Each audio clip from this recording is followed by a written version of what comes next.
So starting no meeting last week, I had an emergency to deal with, and this week, so it was 7, let me check, at page, so 331, and today is 414. Last time we did some demos, alternate extensions, didn't too lazy, data annotations, we didn't have time to look at it. We talked about XSS. We talked a little more about it on Thursday during triage. Batch. Oh, I didn't continue to work on that.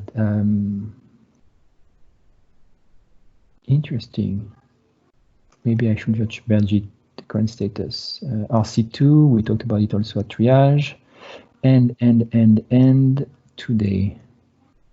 Topics, demos. Who has some demos to do? Yeah, I've got a little demo this time. Let me think. What could it be? I have no idea. I don't remember. Dean has a demo. Click to export or click to deploy. Oh, this thing. Okay. Because that's nice. It's nice to see. Okay. Fun. Things. Okay, Orchard 1 status. Since last time we met, CustomForms throws an error when used within a widget. Sergio fixing it. So I need to fix my stuff. Shoulder file. Is that it? I don't know how to fix that. Just want to see the changes.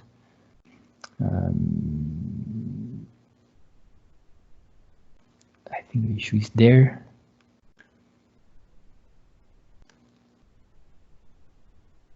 Yeah, fixing the parameters that are passed. If this is not passed, then it will fail. So it's setting a default value. NuGet config to keep packages in the packages folders. Interesting.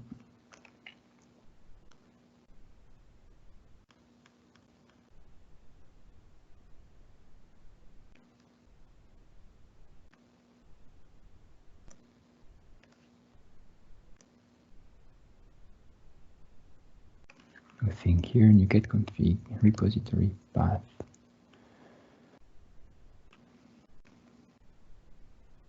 If you watch this meeting, the commit messages should be short, but they can have a description. Let's be able to build a solution with the current NuGet version. I have no idea what it does. Merge 1.10x into dev, which is good. So all the changes we put in 1.10x are also put in dev, all the fixes and new features. So that's good. Orchard core. So in theory, we should go from there to there. Which it's not that much, so that should be okay. Change email review. Change email review. I think this was email validation. Why is this showing the whole file when I just want to see the changes? Yep, that's the PR from Antoine about validating email addresses that they are unique. Fix typo in string to translate. Maybe we've seen that already. Yes. Okay. Remove necessary constructor for authentication default errors. A PR from Isham. Update ITagCache registration. So scoped ITagCache. ShellHost registration. Removing one of the interfaces that it's implementing, I think. In this case, adding one, but removing one registration here. Okay, so the service can implement the two interfaces. Okay. And removing it from there. Apply message styles such that that's when I thought it was working before, but apparently not. It was warning. Now it will be the type of the message, or maybe this is a new thing. fixes anti-forgery validation exception.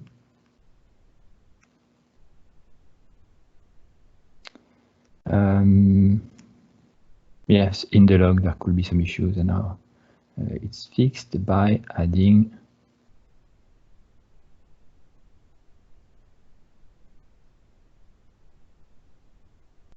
I see, content root path. So there could be a transient issue where the anti-forgery will not match the previous one during a setup. So by adding the path of the content root path, then it's making the cookie name unique for the two contexts. Okay. Move SameSite.None to OpenId module, so refactoring from Mathis.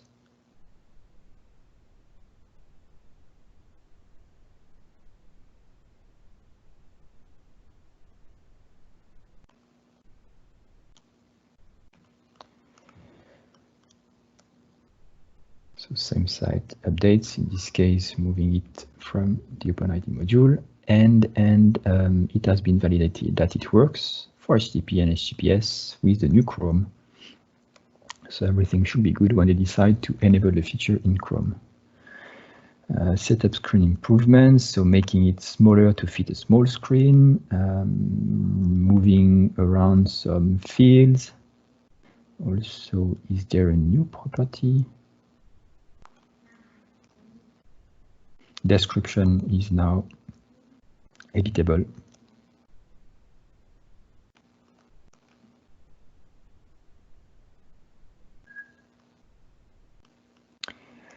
Workshops page on docs. I think we saw that. So in the docs, there is a workshop page to list the existing, well, the upcoming workshops that Lorem is organizing. So let's look at it.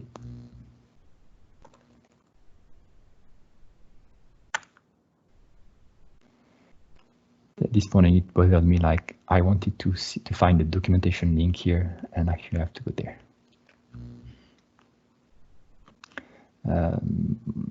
Resources, workshops, beautiful, and these are Word documents. Well, this one is a page, but otherwise there is, well, it's a form, but there is a Word document to download, which is kind of weird, but that's how it is. Add missing CSS class.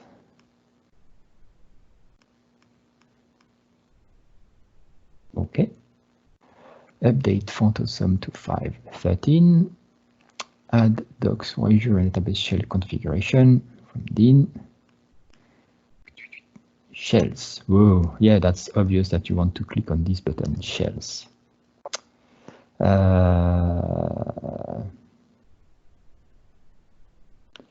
Shells.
Yeah, like it looks weird to be here.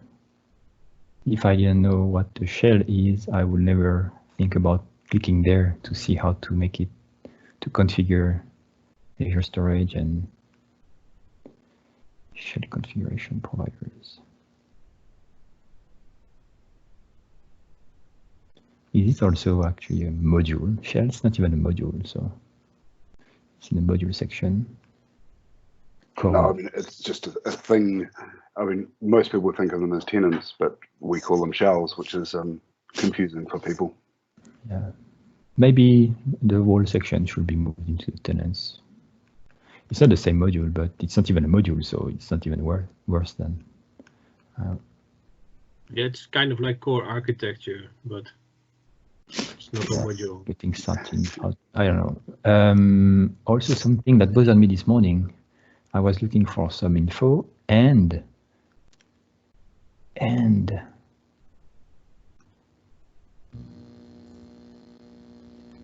everything was on the reference, which was the almost the last element. And this is where most of the content is, because if you click there, there is, if you click there about, okay, it's kind of getting started. Okay, glossary is just this.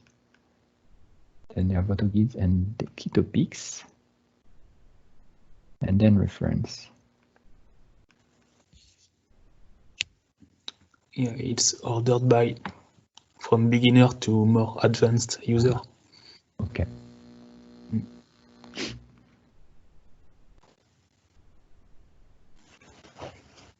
This drop-down is bothering.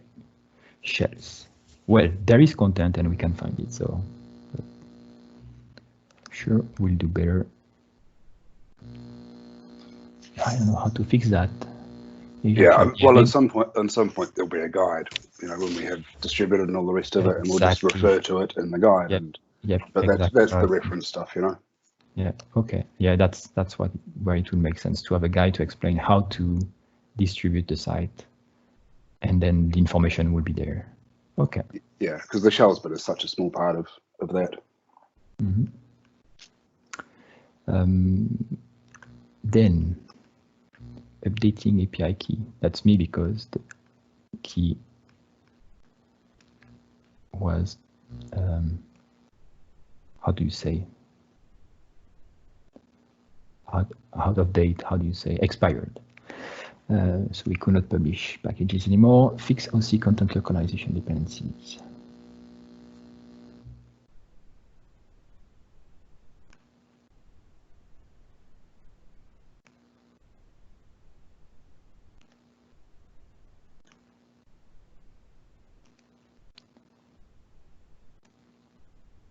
Autoroute, fixing some dependencies. That's why I like to add the fixes bug number, so we know what it's fixing here. I'm sure it's fixing something. It would be nice to know what bug it's fixing. I think it's possible to turn on content localization without turning Autoroute on if you hadn't run a recipe that would have done that for you. It's kind of sad that you need Autoroute for content localization. It's for the culture picker, which depends on Autoroute because it's about routing. Culture picker.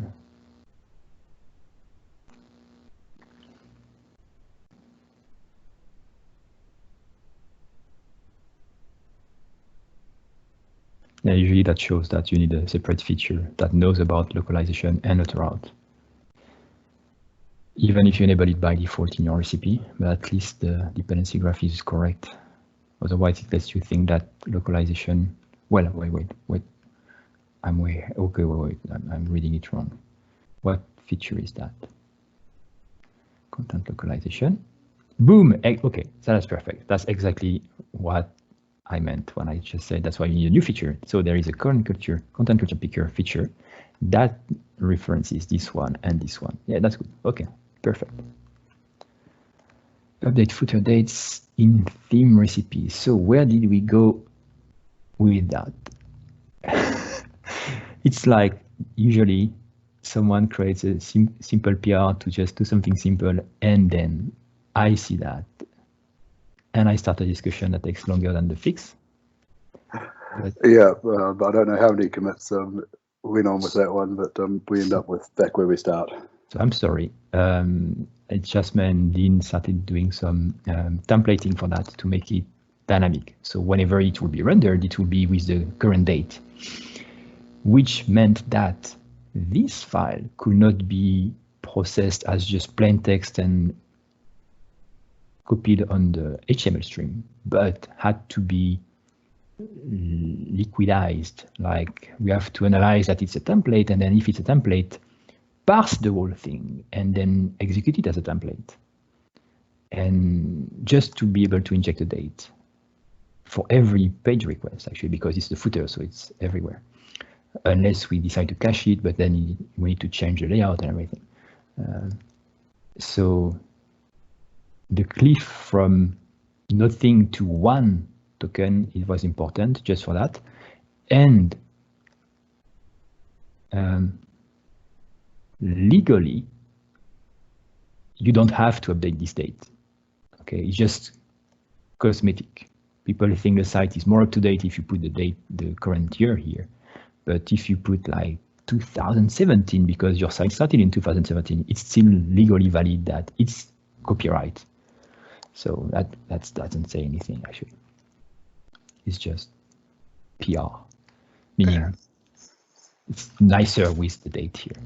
So honestly, yeah, I thought it would be such a simple PR because I built a new site last week, and I just thought, oh, the date's wrong. I'll update it on the new site that I built, and I'll pop in a PR to update these ones.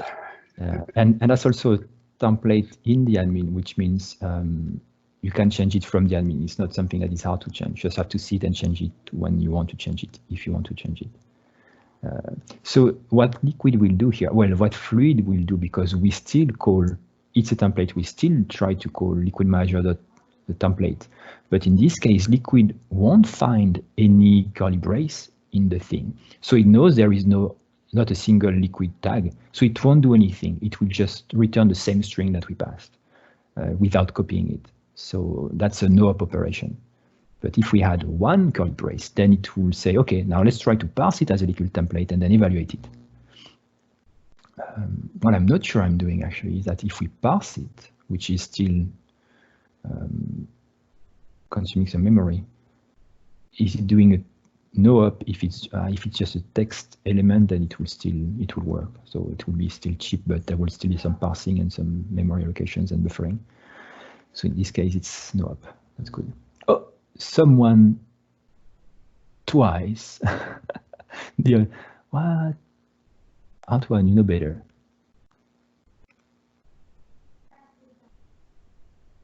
Unless there is a reason.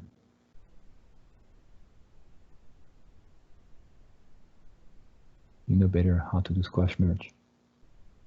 Then, where were we? Updating this one. So there are 3 commits. Okay, article with media field. I'm sighing right now because always the same thing. So where is the change here? You see this diff here tells me there is a change. Oh, here, this one. So media field on the article page. This started with the blog background. Then, oh, why not? Let's do the blog post background. And now the article background. So is anyone doing it for the page background now? Probably someone do that next week. An article is a page in the blog recipe. Okay, there is no page. No. With the flow part. So this is the flow part? It's a simple page. Okay, well, it's okay. It's without HTML body with routing. So that's a page. But what we have page for the other recipe is the flow part. So there is no flow part content type here. That's what I meant. Okay, good. Yeah. And you see my concern is that now the theme, yeah, we have the field everywhere. It's an advanced theme now. It's not, yeah, it's not bad. It's just complexifying the thing. Okay. It's hard after that to tell people, oh, we don't want more settings on the theme because it's just an example, then more typos. Typos. Okay, from Zoltan. So how did it happen? So Zoltan makes a commit, and then you merged it.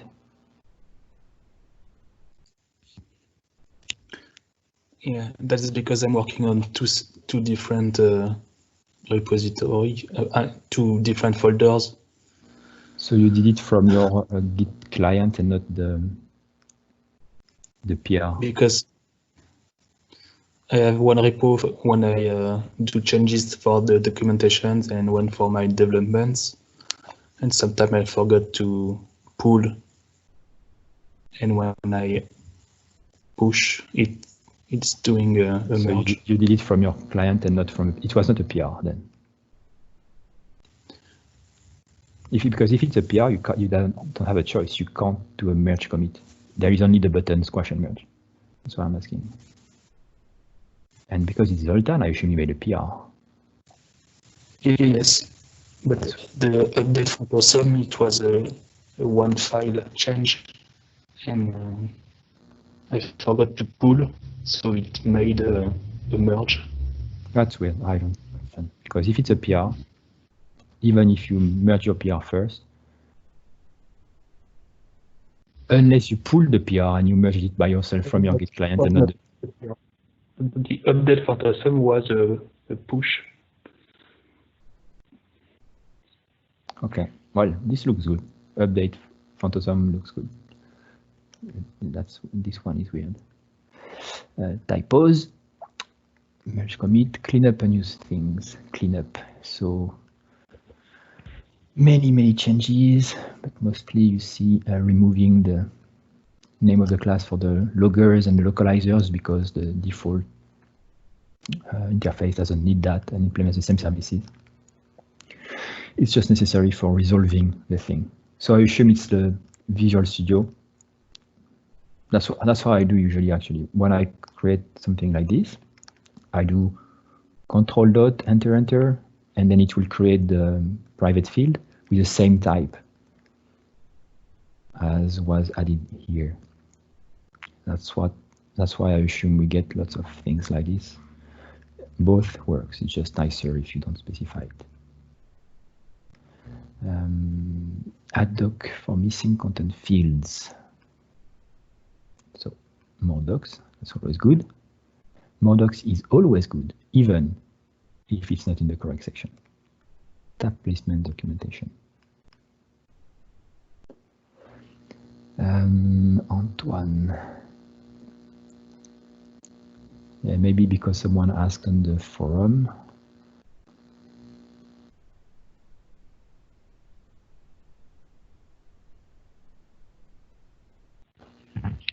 Yes, it was an older issue, and I was discussing with Shasma about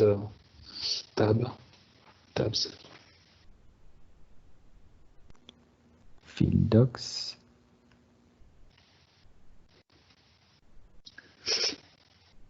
But there is nothing using placement with tabs currently.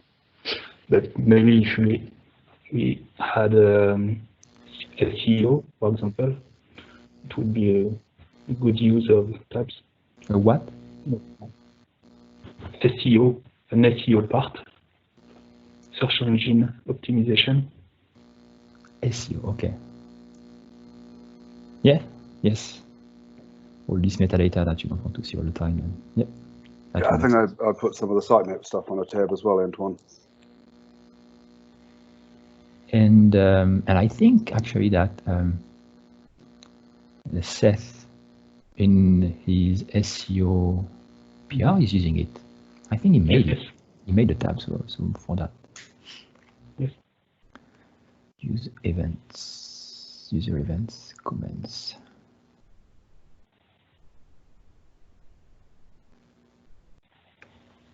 Commit, update themes, package dependencies.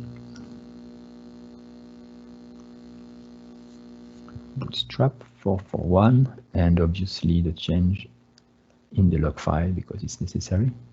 We could talk about that for hours. Other file.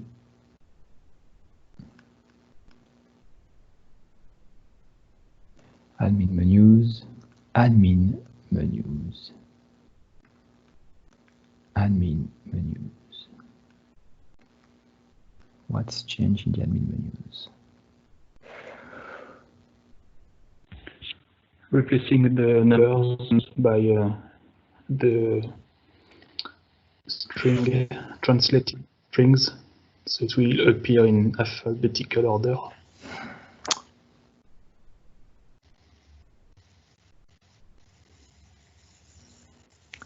Interesting.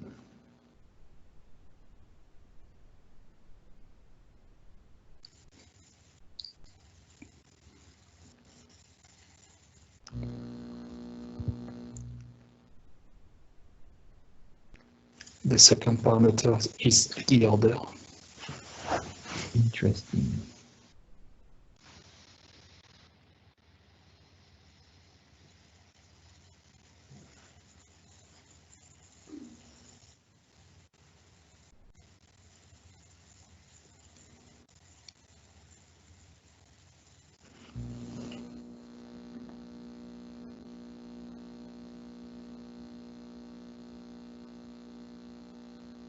So you can't group anymore.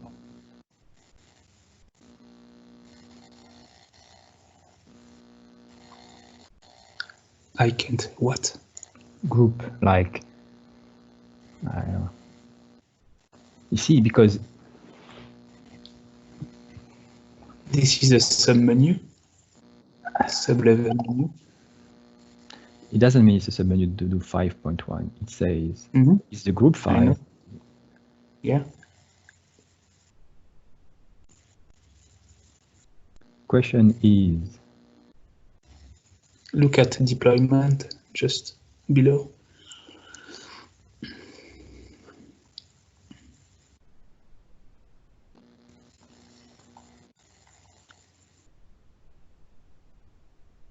yeah, so before this one will always be after this one. Yes.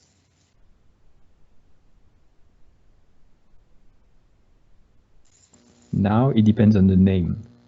So now in a language it might be close to each other, they might be close to each other, and in another language they might be super far away. Yes. So what I mean is that But there are only 2 or 3 yeah, items sure. in this one.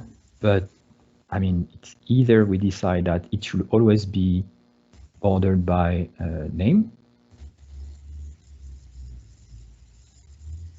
So either we say it's ordered by name, or we say you can order it. And here you can't order it anymore because, I mean, you can't. I can't have a name and a position. I can't say, oh, it's after this one, but the name is that. I mean, that. The position is that. An option. So what we did for datetimes in Orchard 1, for instance, for localization, is that we localize the technical value so that we have a technical value which is a default. But if you use a special local, then you can change the value of that by defining another string.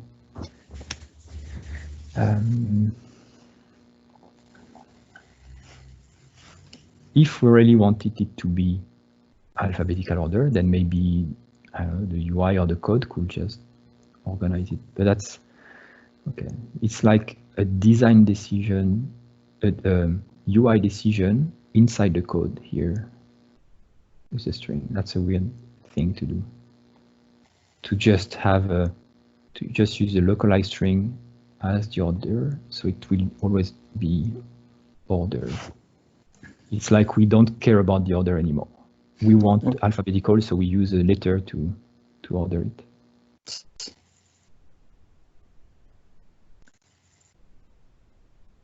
Yeah, I think one of the problems we had is that there's a lot of confusion about the different orderings of the menus previously, and they basically appear quite random.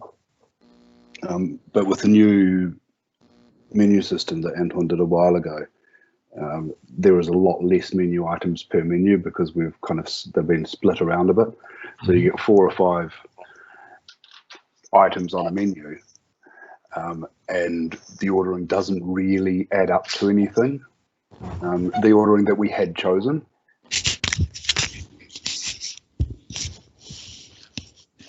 I have actually seen this new menu while I was working with the site today, and there are some places where I question whether or not alphabetical is the best. I think that we'll keep it this change, but you will see the issue. When someone says, I don't think this menu item should be at the bottom or at the top, it should be for this one or after this one, and you will see. And then what you will do, you will have to change the name of the menu just so it's before the other one. That's my provision, you will see. Yeah. I think I did it because 80% of the admin menus were like this. So I replaced the missing ones, the one with numbers. I replaced them with just one element out of 100 will make you change this decision. You will see, because you will see, no, it's not normal that this item is 5 items below this other one, or well, they should be together. So you will have to find a new name for it just because you want them to be close to each other. And maybe in a language it won't match up completely, and someone with a language will say, why is this one at the top and like 10 items below or above, because the name is different in French, or we'll see. We'll see.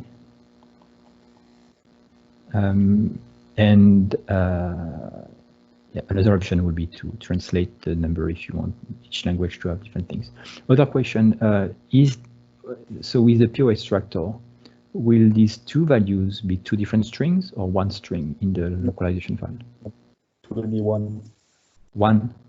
Yes. That also proves the issue, because if there are 2, you could also have 1.1 admin menu and then override the value without changing how it looks like. It's the same string. So maybe we should find the prefix. And then you will have 2 different strings, and you will force people to translate it twice because you want, that, you see, that's. I think you can do new localized string there rather than S, because the requirement from the interface is to pass a localized string. So an option would be to use something like technical value that matches also the text if you want, like S admin menu -11. So it will still be ordered by that first. You will have 2 strings, and we have something that says to people, don't localize it. Like, it's a string. It's odd, but well, it won't match in the other language, so they have to translate it. So yeah. So okay, we'll see. That one's only used for ordering, so it doesn't actually need to be translated. Yes, it is, because the goal is to be able to have the other localized menu to be also ordered correctly.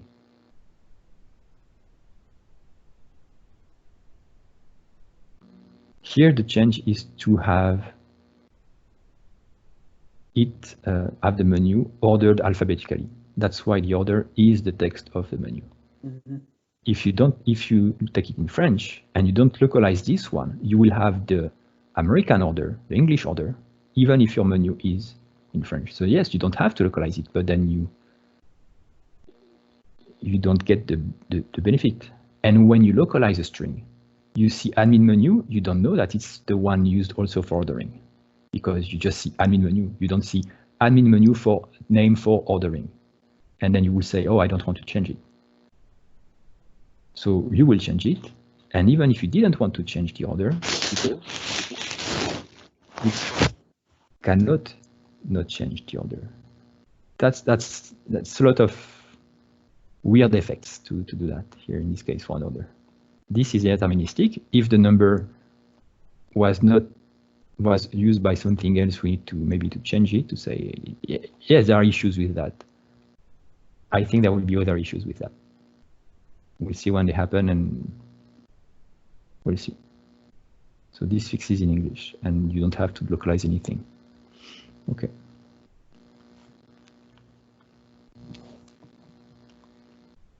There is no magic solution here. I'm not disagreeing with that.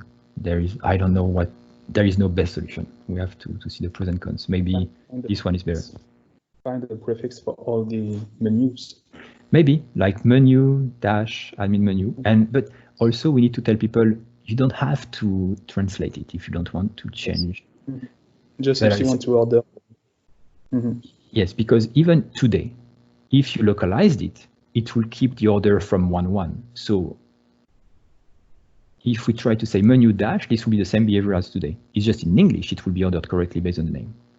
But in another language, it will keep the order of the English one because it was 1.1. Okay, that's why I'm saying this one was not for alphabetical order, but for logic, like logical order. We say that in this submenu, this item is the first, whatever the name is. So they can be grouped together or organized one to each other. But by using the name now, they are organized alphabetically in every language, which means they lose their logical order, because for the import-export actions, there are 3 of them, and there are 3 of them together. Now they will be separate, one at the top, one at the bottom. And yes, maybe if they are the only ones, we won't see the issue. But once some features keep coming and fill up the menu item, then we'll question, why is this one alone at the bottom and this one in the middle? And how do I change that? And we'll tell people, you can't. You have to change the name of the menu item in English and in the other languages.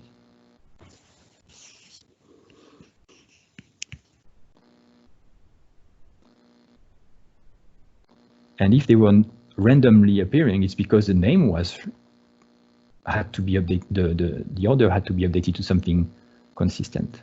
That will have been a solution for items being randomly ordered, to change the actual order to something that made sense. So that's why I'm talking about groups like, okay, yeah.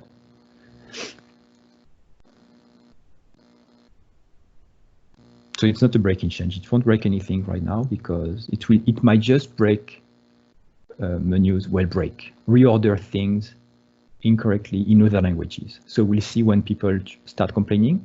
We can always go back. It won't impact anything because there won't be another localized string to change. This is, as you say, the same one. So it might provide some other issues. We'll see when they happen, and we can change it if we decide to change to find a better solution. So I'm not concerned with that. Just explaining what can happen later. We'll see. So this one, ReleaseShellContext methods.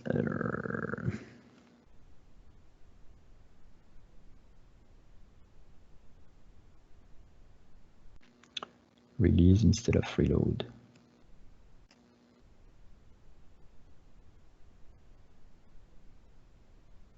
And making everything async. And the PR had been reviewed, so that's good. Fixes workflow timer. So there was some issue with timers that will re-enter themselves. So Jerry fixed the issue. There is a new parameter, is exclusive when we run a workflow.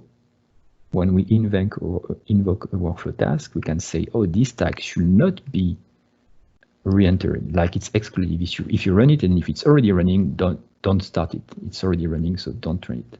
So that's good. And it's also apparently fixing some, so it's to fix some background tasks that should execute every minute and that lasts longer than 1 minute, or that could, due to timers, be conflicting. 1 second, telling I'm in a meeting.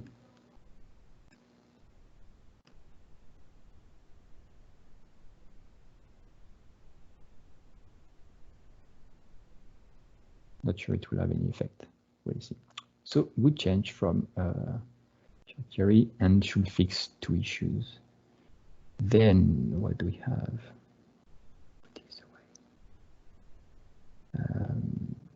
Far away. Update documentation to material 5. So you did it? I didn't see any change, but that's good, right? Yes. I did. It has been released, the 5th version. So where should we see some change? I don't remember. When you search, When I search, like if I search for tenant Azure. don't blink, click a link. Oh, the spot stuff. But no, I want to Yes. search. How do I configure Azure? That's good. And I did a sample page, Sample page. but it's not in the TOC. Oh yes, simple. Because there are new extensions. So if I look for this page in the structure here, Edit. The pen, edge pen on the right. Yes. that's not my question. If I'm in documentation site here and I look for this page, is it somewhere? No. I think it could be in resources or reference somewhere. Like editing documentation, something like that. Documenting or documentation guidelines or something like this. It should be somewhere because I know if you don't know that you can type that, I would not have found. I don't know. So yeah. It was mainly to test the new extensions. Yeah, that's good. Should we have guides, glossary? Yeah, maybe that's where we should put the guidelines, like documentation guidelines, code guidelines. I think Nick had done some file for that. It was not updated, but he had something like that. People are asking. I will make a contributing section. Contribute. Yep. Okay. Good.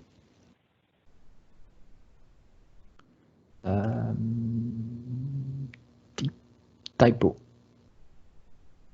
Correct liquid zone usage. What is the...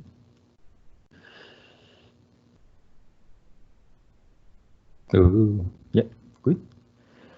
Super fancies, that's for material. Remove from some pseudoSearch config because performance degradation in the UI everywhere. Jasmine found it. Dean found it. So let's revert it. Toggle all after info CSS. I assume it's related. No, it's not related. This is for the flow editor.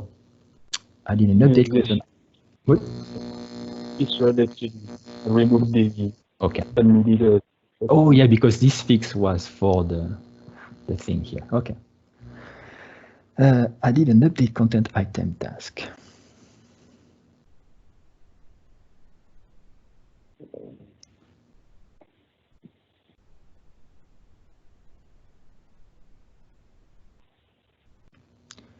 Update content item task, so you can update content item.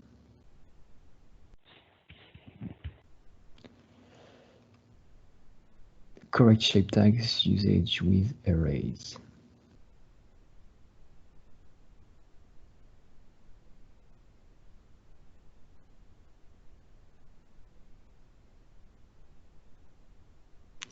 Shape add alternates shape 1, 2 because it requires an array.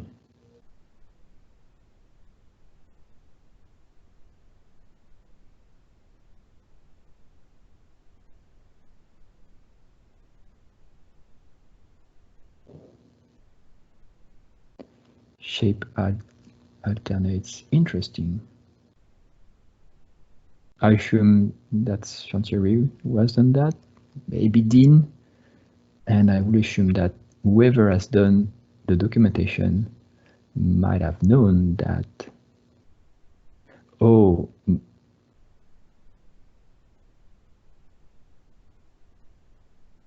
Yeah, the syntax is weird. Shape add alternate my shape, and then there is a comma. So I don't know in liquid filter how to handle that syntax, but this works and this is documented, so that's good. Wrap editor in a null check. Null checks because sometimes null reference exceptions. Update install culture guide. Okay.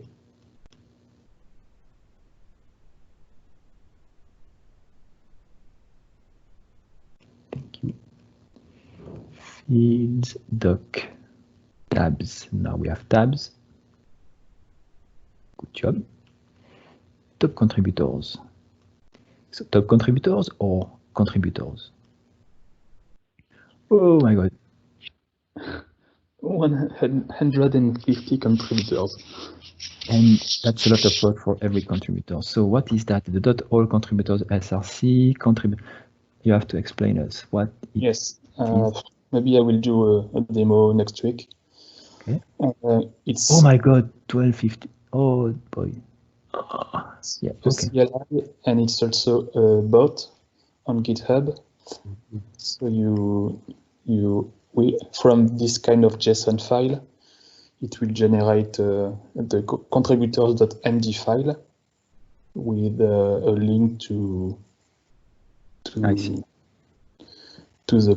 profile, a thumbnail. So where do I see that? In contributors.md. So you have to click on that and then see all the faces. That's too many contributors. It's crazy, right? And you can add different. And it's ordered by contributions, right? No, it's ordered by the alphabetical. JSON file. It looks like alphabetical.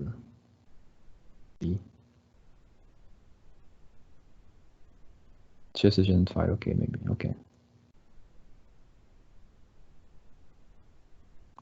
Yeah, because this guy, if it was by contribution, it's at the end. It was weird because CPE doesn't appear in the GitHub API, in the contributors GitHub API. CPE doesn't appear. Not sure it's done anything of value actually, so let's see. Mm-hmm. SFM Skywalker.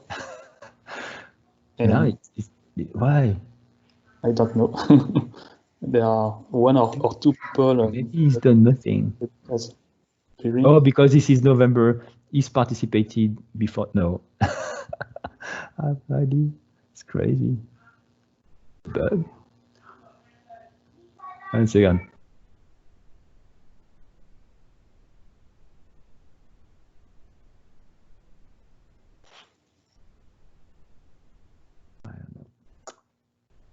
But we can move it to the top in the JSON file. We don't want to move CPE to the top. But guys, I did create a PR yesterday. Oh, maybe then you will appear. But that's weird that you don't show up in the content. That's fine. I'll remove my PR then. How is that possible? Because you submitted the workflow module, right? Yeah, but that has been that's a long time ago. No, it doesn't matter. 2014. So I don't get it. I think you should raise an issue with GitHub about that. We should check actually to see if it's a bug, because I didn't find. We'll see. Fix YouTube field blank value gets saved. Yeah, we should just remove this field now. We said at some point we'll remove it. But there is a fix for that. Update dependencies versions. Okay, theme standardization. Okay, someone filed an issue that it was not working, and that's why, because we didn't take it into account. No, yes, that's why. Yeah, I thought, yeah. So green is that because we need to use the page title shape, which will use the template in the admin. Last time I thought about it, I'm like, the amount of CPU we use just to generate the same title all the time. Maybe we should cache it at some point, because it's evaluating the not just the liquid, but it has to do some lookup, I assume, for the content. So, but that's a good change because it's actually using what Dean has done for templating the title. Autoroute container routing. It's merged. So if it's merged, it will go in RC2, right? Boom. Good, that will solve one issue. Upgrade workflows, dependencies. Okay. Super risky, because it can break everything. But we need to take risks. So that is prevent too many liquid shape recursions. I won't look at it. I've seen the PR already. Okay, that has changed, which is good. I didn't like it to be public. ModelExplorer supporting liquid. DictionaryAttributePrefix to say this has been merged.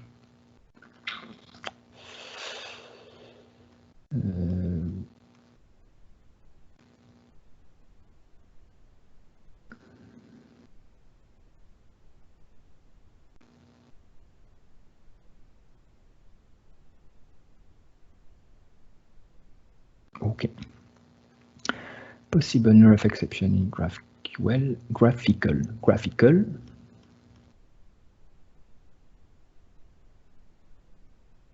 Site meta. Oh, I saw that PR. Wait. I didn't see everything. Read me. Meta.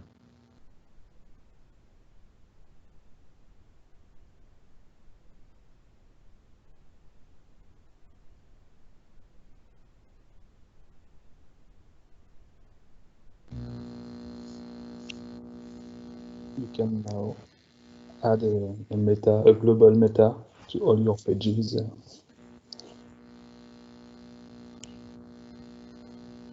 But that's super opinionated. Mm-hmm. What if I want a global script or a global CSS? What do you suggest to do?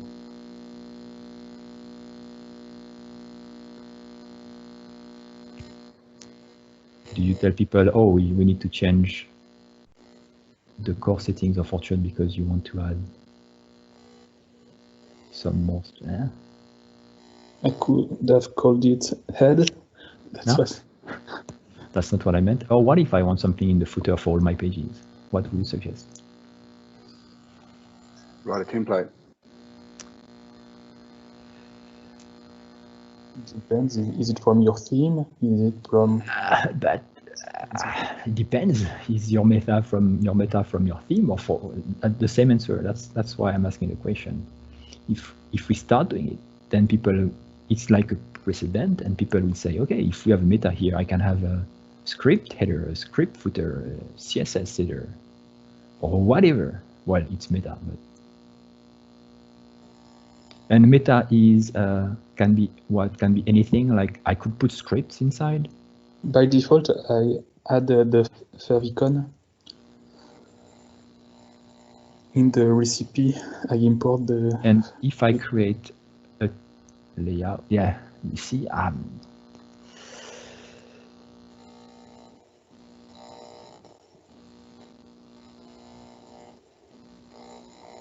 yeah, you're touching the settings for something that could be in the layout. Now, see, that can't be in the layout. That can't be in the layout.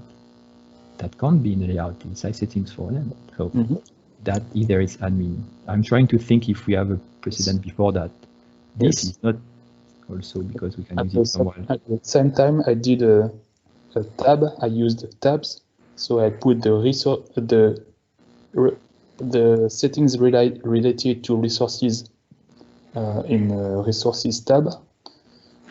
Maybe we could put a new layout tab for this one.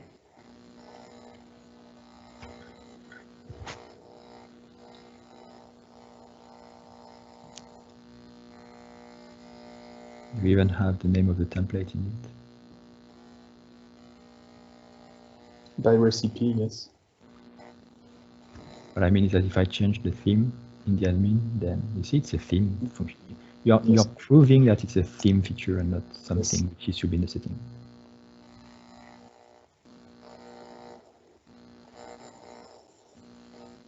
So if it had to be something, it should be in the theme itself, the theme module that has properties to customize the theme, like, or it could be a common feature that will inject a resource using the resource manager, hoping that the theme is using the resource manager. Another option. And they are not incompatible because you could still have a theme feature that lets you change a meta, and also a global feature that will let you inject a meta in any theme if the theme supports a resource manager. So that's why I don't like, because it's theme here and not site.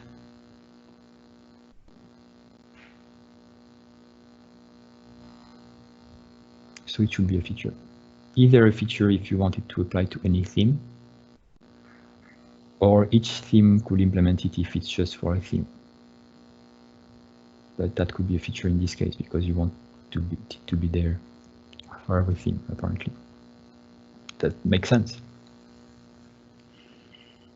When you mean feature, a feature, a module, like, and that could be part of the SEO maybe module. I'm sure the SEO will have that. But yeah, it could be a theme-related feature.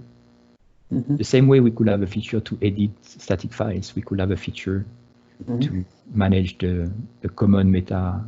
And in this feature, you can also say, oh, common footer, common header, and then you provide 2 text boxes for the footer and header, or 3, like if you want, okay, 1 at the beginning of the header, 1 at the end of the header to order things, I don't know, and 1 in the footer. And then people will insert their Google Analytics scripts or anything they want to add, whatever the theme is, and that will be a custom feature. Okay. Instead of a setting inside the site settings. And you will, I assume you can reuse everything. All the components make sense here. Yeah, that's good to have. Well, you updated that for this step, but we will need a custom step also for recipes to be able to inject it by default, and that will make more sense.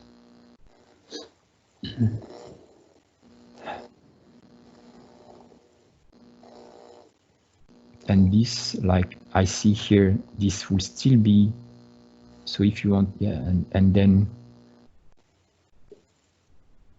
you see in this case, if you reference an asset from a specific theme, then this should be in the layout of the theme itself. This is an example, but this is the wrong example.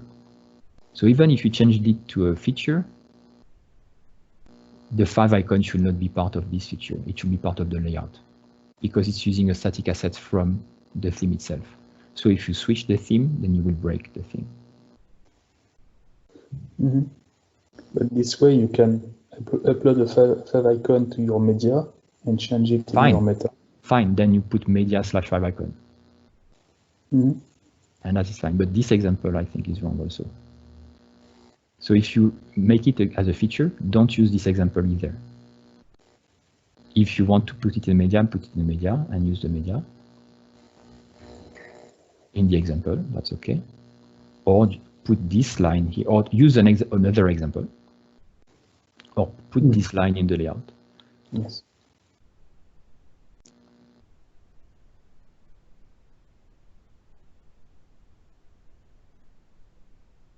But that's a good feature to have. People want that. And they ask, how do I inject my Google Analytics? Or whatever. So, good thing. Okay. Yes. And as I said, I split it in 2 tabs, one for the site and one for the resources settings. In the general settings, I Should I use open something? the tabs. Oh, I see what you mean. Okay, so where did you do that? Settings.edit. Okay, enough tabs. Okay.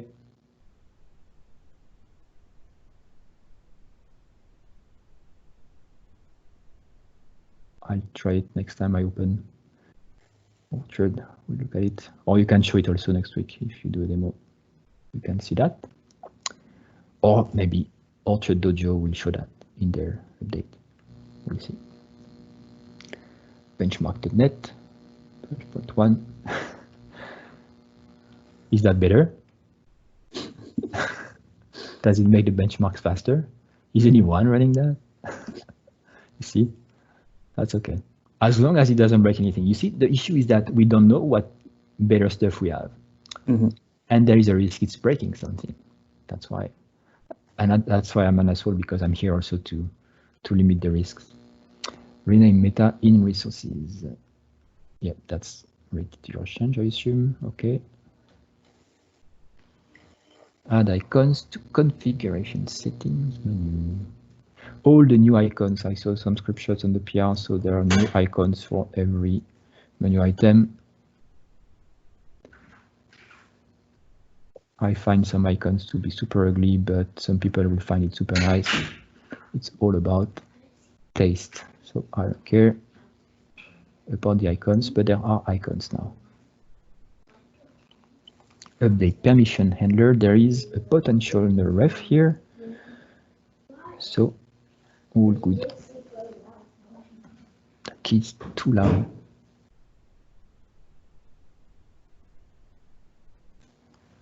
Okay. What did I miss?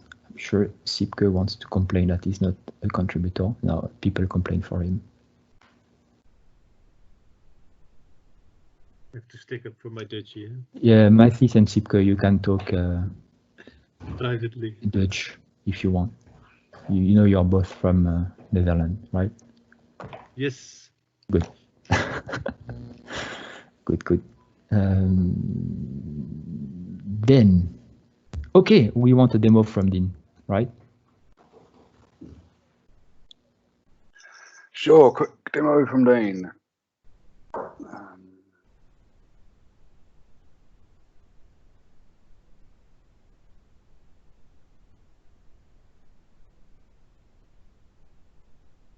Let me know when you can see my screen. I can. I Yes. assume everyone can. Yeah, good. Yeah, with Skype we could see what, but now it works, so we don't ask anymore. That's good. Okay, so I've just got a new feature that's kind of coming along slowly here, which I've currently called Click to Deploy, and it leans on deployment plans to allow you to deploy single items or multiple items of content from the content admin list. So very simple.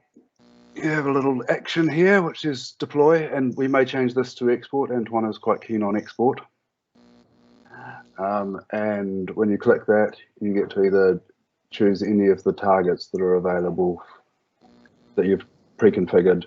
The file download's always there, and this is a remote instance. So I can ship this straight to another machine. So you click the button, and you get a recipe, which has got this particular content item in it. Or if we click the other button, you can go straight to this other server over here, which is just another tenant that I've got running here, the destination tenant. And the content is now being deployed to that one. And I had a little bit of time on the weekend, so I did a bulk action button for it as well. So now you'll get all of the published content that you've selected here is available just to ship into another file. So this one's, the file itself is pre-structured because it is part of a deployment plan to have all the steps or everything that you need to import it, either through the remote deployment targets or by going to the import-export menu and choosing import. So you can also grab this file or FTP this file around or go to another server and choose to import it directly there. It's configured by creating a particular deployment plan. So it's possible to add just this step to the deployment plan, or you can also choose to add, say, a file content definition step, so that every time that you ship a new file up to a remote server, you also deploy your content definition changes or any other step that you might want to. That's probably one of the big reasons I did it as part of deployment plans, is because it feels like something that as I use it, I probably include all my content definitions by default as well as part of the plan. Because when I'm working locally on a site that I'm developing, I'll often, or a site that's running, often make some changes to the content definitions, do a couple of samples for the client of how it looks now, and deploy the new templates, and then want to deploy the actual content in the samples up to a staging server or possibly a live server. So there's a little setting that you have to set because it's a feature, where you just have to pick the particular plan that you've got that contains that step. So you could have multiple ones.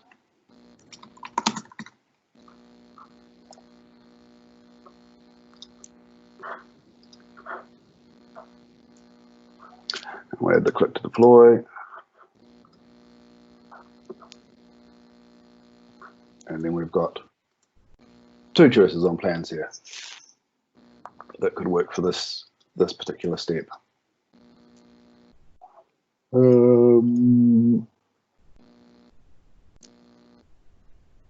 Yeah, so that's what we've got. So I already gave you my feedback on the PR, and I have a third item for feedback. Sure. Which is what does the click to deploy plan do in this case? Because when you do, I have an ID, but when you do actions and then you click deploy or export, click, here you select a target, a deployment target, okay, which is not the plan, but where you want to execute a plan to. So I assume that what it does is adding transiently the content items to the click to deploy plan and running the plan for these targets, right? Yes. If you execute the click to deploy plan again, it won't have any content items. That's correct. Okay. Yeah, it's just adds them into the model, and then inside the plan binds them from the model state of what's been received by the controller. So if you were, and it's true, if you went here and choose the plan, not that one because it's actually got stuff in it, but this one which has just got the click to deploy, you won't get any content coming through. That'll be an empty recipe. I'm confused now. So click to deploy is a step or plan. I saw the. It is a step. So as the step runs, the step has some model binding in it, which picks up the content item IDs that come from okay, up here. Deploy content here. So this is a deployment plan, named deployment plan. This is a deployment plan. These are deployment named click to deploy. I just that title's nothing I've changed, but that's click to deploy. And then it contains the click to deploy content. Step. Step. Okay. Step. Okay, but you have a click to deploy plan that also contains a click to deploy content step. Yeah, and the reason I did it that way is so that you could include other parts in your steps, sorry, in your plan, or other steps in your plan, so that I can have content definitions going in there as well. So that as I deploy content, I know that the server on the other end is also up to date on its content definitions, or other steps that you might want to include. Okay.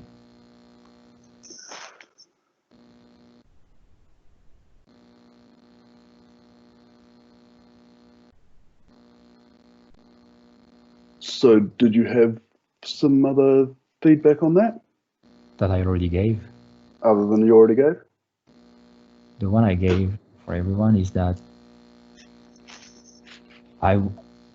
it's orthogonal, but I would have loved to have an action which is export now or show me the content item. So I don't have to click on file target to see the file and then download the zip, extract the recipe.json to see the content item, but just show me the content item directly, download it by using the content item API, for instance, just pointing to that. So it's just a link for one or many, because I think we said we wanted that and it's super useful. So that provides a mitigation for that, but it's just 3 clicks instead of 1, if not 4 clicks actually. So I mean, it is more clicks. I looked at using the API which would just give the JSON of the content item back. It wouldn't pre-build the recipe steps. Like it would just give you this back as a JSON object. Which is another option as well, and that could be the button that we call export. I don't mind having it particularly, but it has less use because you then have to cut and paste this file into something else in order to get it somewhere. Well, but the goal here is just to see it, to read it, not to deploy it. That's why. Right, fair enough. Yeah, well, I mean that makes sense. Can't use the API controller because the API controller is, like you see in a workflow, token auth based.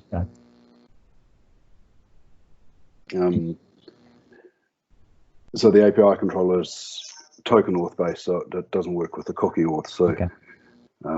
But there's no reason that I can't put another controller in that will just do a file download, which is why I haven't renamed it to export yet. Okay. Yeah, an admin controller for that. Yeah. Yeah, I was saying that in the workflow editor, you often have to get the content of content item to update it to create the same thing, or that's why you want to be able to. So you want to see the structure. Yeah. Or if you need the content item ID also, sometimes you just export it and get the content item ID. Yeah, so that's a pretty easy one to add to that, and that would probably become the export button. Yep. Yeah, that's why I'm saying it's orthogonal question. It's related. It could have been just that also. The other question I had is, so here it's really deploy now, and no, not later. Like if you say I want that to be deployed, it's not adding it to a plan, and next time you rerun the plan, this will be deployed again. It's not like mark this one has to be added to a plan. So maybe also something would be nice to add an item from this menu to an existing plan, so that whenever you will run the plan, this item will be part of the plan, like a content item step.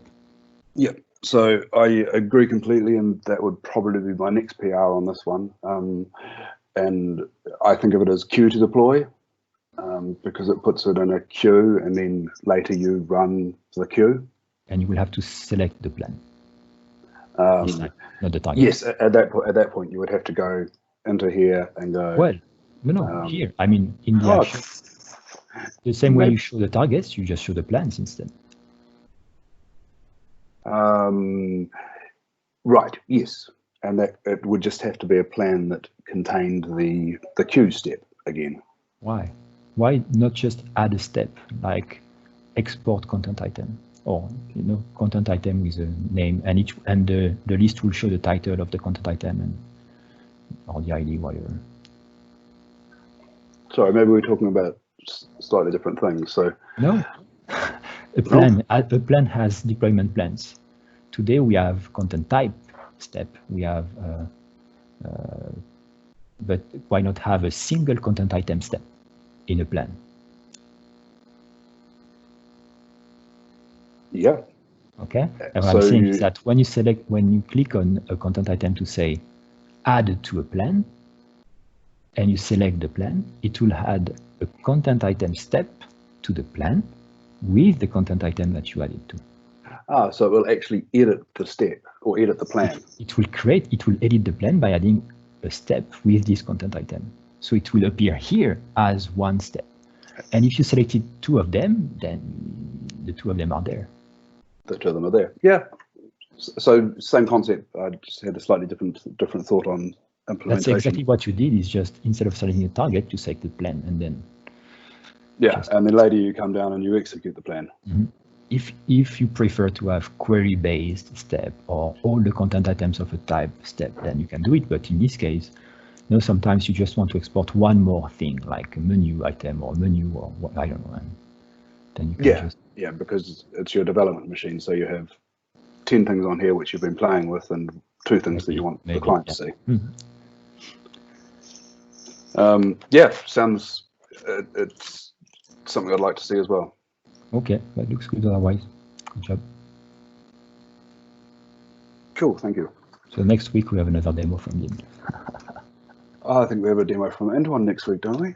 Also. Sounds good. Okay, all good. Questions, topics?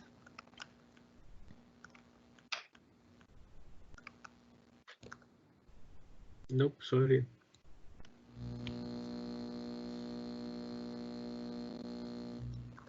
Did we miss anything? No announcement, nothing. We agree that RC2 should be just released now and not wait for any feature specific. On triage we talked about the XSS thing, but nothing new to add. Just yes. Last thing I will end the meeting with is that we did some triage. So if you want to do something because you have nothing to do, you are stuck at home and don't do anything, then you can click on Open Milestones RC2.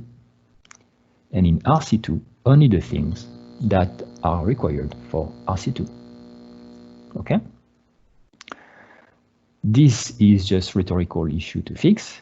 Update module manifest URL and maybe version to update all the versions. Oh, there is a PR for that. Wow. Thank you.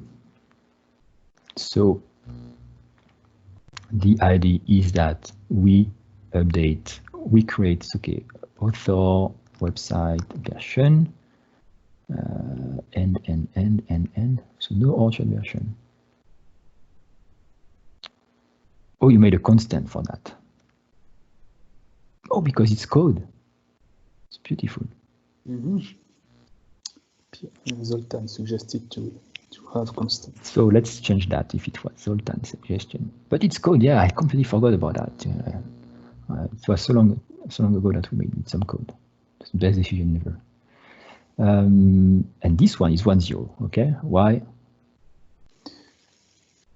We missed it? Yes, because it had replaced all the 2.0. yeah. That's why we have a review. That's good. So yeah, let's do a quick check here and see if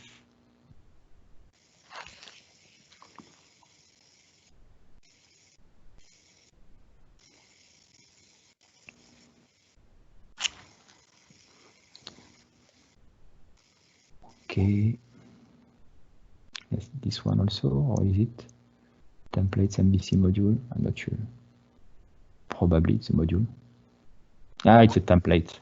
project templates and demo and didn't replace them.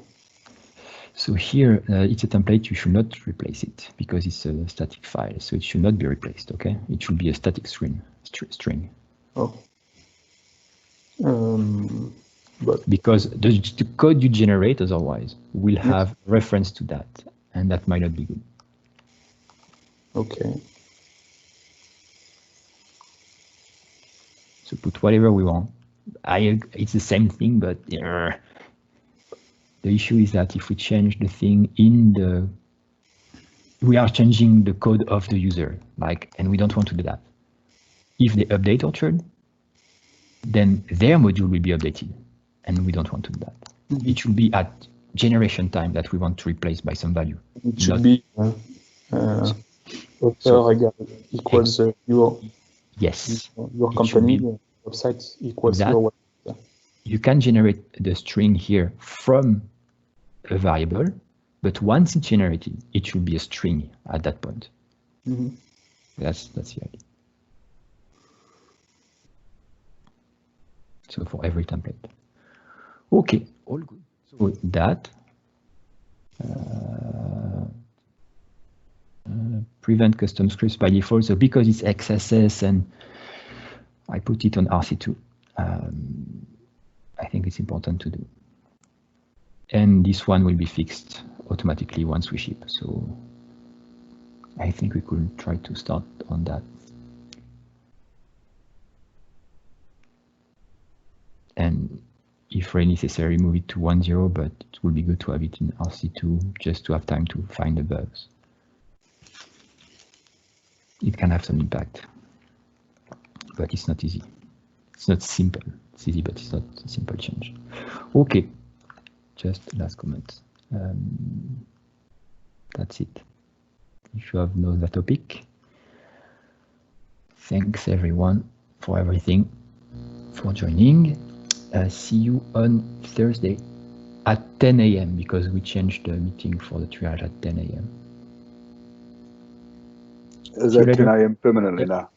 Sorry? Yes. Permanently until, yes. Until further notice.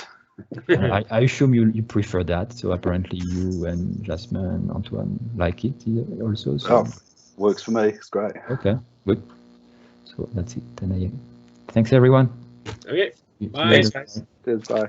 Thanks, bye. Bye.